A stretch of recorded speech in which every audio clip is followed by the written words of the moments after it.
महाराष्ट्र साहित्य परिषद शाखा दक्षिण सोलापूरच्या वतीने ॲम्फी थिएटरमध्ये कवयित्री रेणुका महागावकर यांच्या हृदयस्थ या काव्यसंग्रहाचे ज्येष्ठ कवी अशोक नायगावकर यांच्या हस्ते प्रकाशन उत्साहात पार पडले.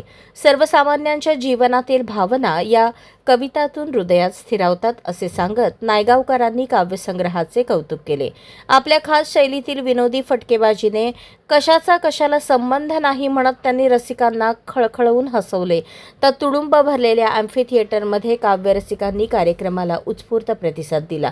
प्रमुख पाहुण्या गायिका सन्मिता धापटे शिंदे यांनीही काव्यसंग्रहाचे कौतुक करत कवितेमधील भावविश्व अधोरेखित केले. विविध कवींनी हृदयस्थमधील कवितांचे वाचन सादर करत कार्यक्रमात रंग भरला. यावेळी अशोक नायगावकर यांच्या एका कवितेतील मला भाजपामध्ये जावंसं वाटतंय या ओळीवर आमदार अभिजित पाटील यांनी खळखळून दाद दिल्याने एकच हशा पिकला.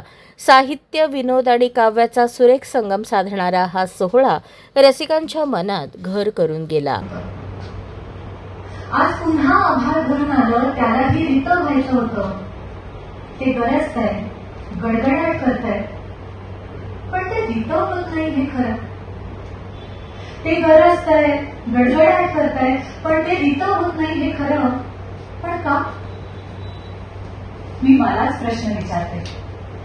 पण का हा मी मलाच प्रश्न विचारते. नेमकं कुठं रित व्हायचं हे कळत नसावं का त्याला? अगदी माझ्यासारखंच.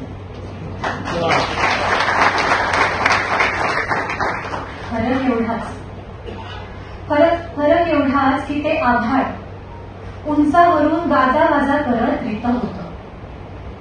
फरक एवढाच की ते आभाळ उंचावरून गाजावाजा करत रित होतं आणि माझ्या डोळ्यातलं आभाळ बदलले. आज पुन्हा आभार भरून आलं त्यालाही रित व्हायचं होतं. ते गरजतंय, गडगडाट करतंय, पण ते रित होत नाही हे खरं. ते गरजतंय, गडगडाट करतंय, पण ते रित होत नाही हे खरं. पण का? मी मलाच प्रश्न विचारते. पण का हा मी मलाच प्रश्न विचारते. नेमकं कुठं रित व्हायचं हे कळत नसावं का त्याला? अगदी माझ्यासारखंच.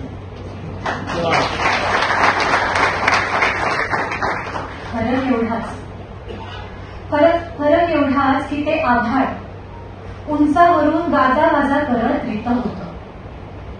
फरक एवढाच की ते आभाळ उंचावरून गाजावाजा करत रित होतं आणि माझ्या डोळ्यातलं आभाळ बदलले.